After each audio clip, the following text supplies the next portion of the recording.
Olá, sejam bem-vindos. Eu sou Oswaldo Rodrigues, sou psicólogo, psicoterapeuta sexual e de casais do Instituto Paulista de Sexualidade, o INPASEX. Somos uma clínica de psicologia focada principalmente em psicoterapia relacionada às questões sexuais. Hoje eu venho falar com vocês sobre um aspecto interessante sobre crenças disfuncionais, crenças em mulheres, crenças sobre como as mulheres percebem o funcionamento sexual e a importância disso no processo de psicoterapia e na vida sexual dessas mulheres. Quando eu ainda terminava a faculdade, fazendo os primeiros atendimentos clínicos, me coube atender uma mulher de 40 e poucos anos, que trouxe uma série de dificuldades. Não é sobre essas dificuldades que eu quero dizer exatamente, falar agora, porque ela foi submetida a uma esterectomia sem o conhecimento da esterectomia, e quando ela já estava anestesiada, que solicitaram que o marido preenchesse e assinasse os documentos para retirá-la do útero, porque ela tinha um câncer. Mas a questão é que ela foi enganada, e o que a trazia, em primeiro lugar, a psicoterapia, é todo esse mecanismo de desamparo e de sofrimento por uma outra questão. A compreensão que ela tinha sobre si mesma, de que ela precisava ter um filho e que essa era a função dela. E que o funcionamento dela então dependia de uma circunstância, da capacidade de engravidar.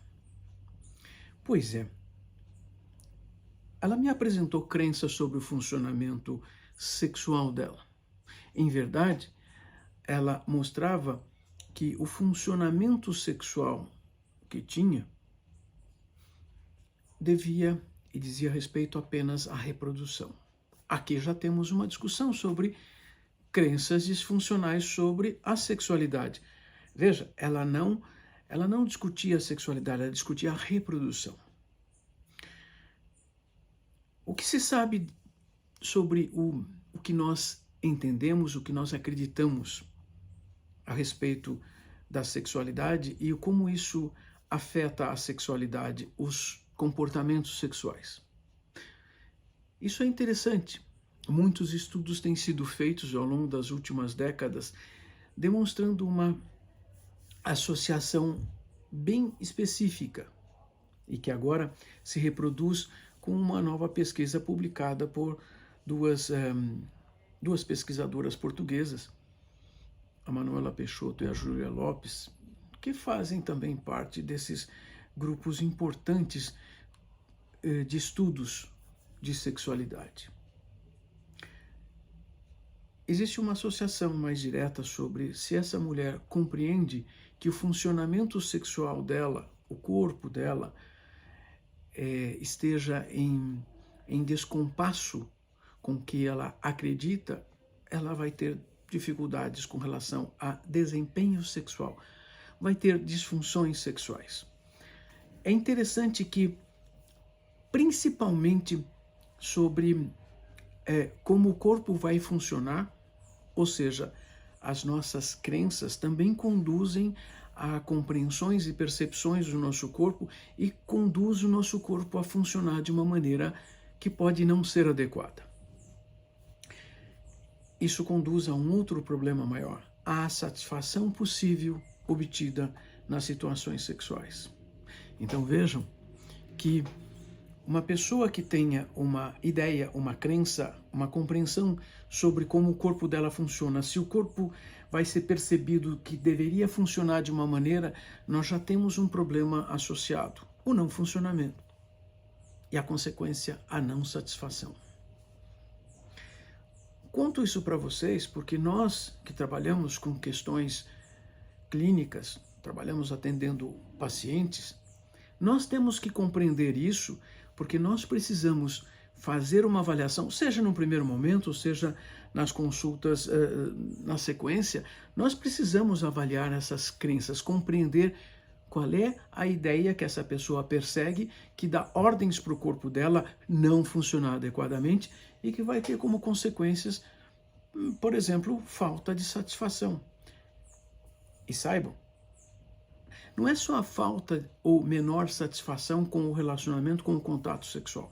Essa mulher também pode ter como consequência comportamentos que podem ser diagnosticados como dor na relação. Puxa, uma mulher que sente dores, ela tem essas crenças?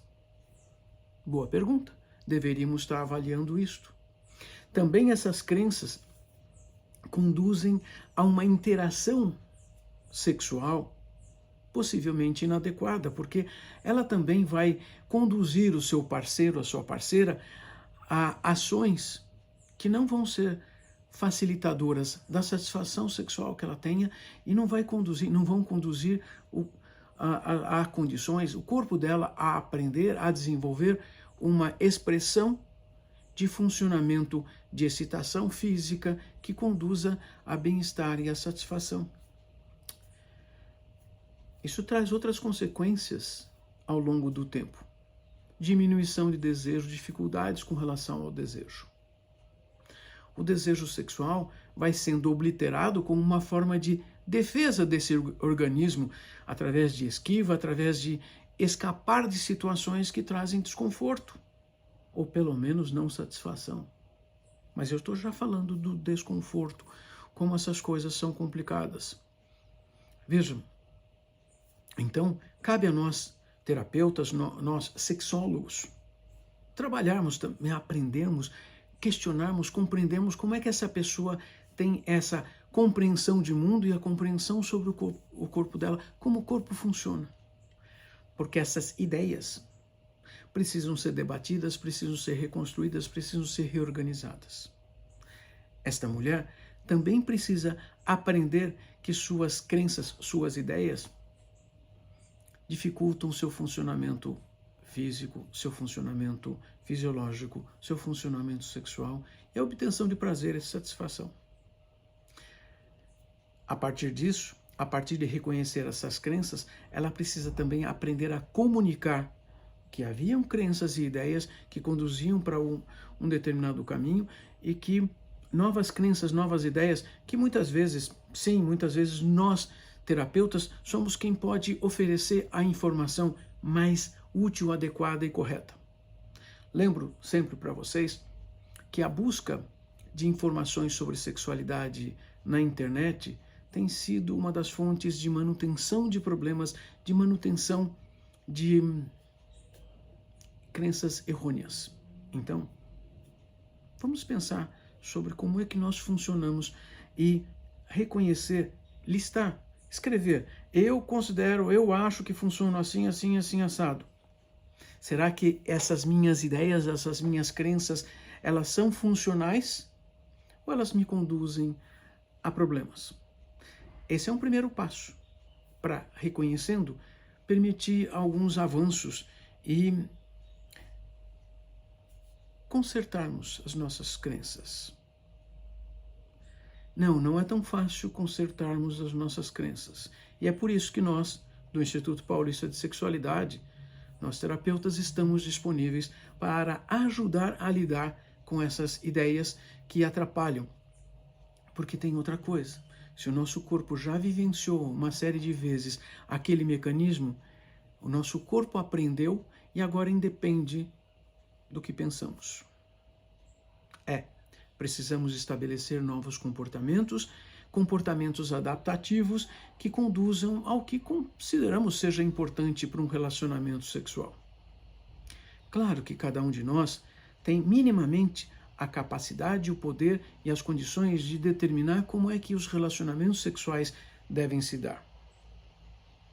Ainda assim, precisamos compreender que existe uma ligação entre o que pensamos, o que sentimos e o que fazemos, e essa conexão precisa ter uma coerência de acordo com o que nós queremos no nosso futuro. Pensem nisso. Temos direitos? Claro que sim. Mas também temos que compreender que existem limitações do corpo, limitações sobre como sentimos e como são as nossas reações emocionais e o funcionamento do corpo. e o que pensamos e que ordens estamos dando. Vamos trabalhar, vamos pensar mais nisso. Sigam-nos nas redes sociais, no Instagram, no YouTube, no Facebook, no Twitter. Temos bastante coisas para discutir. Tendo dificuldades, procurem-nos. Até mais.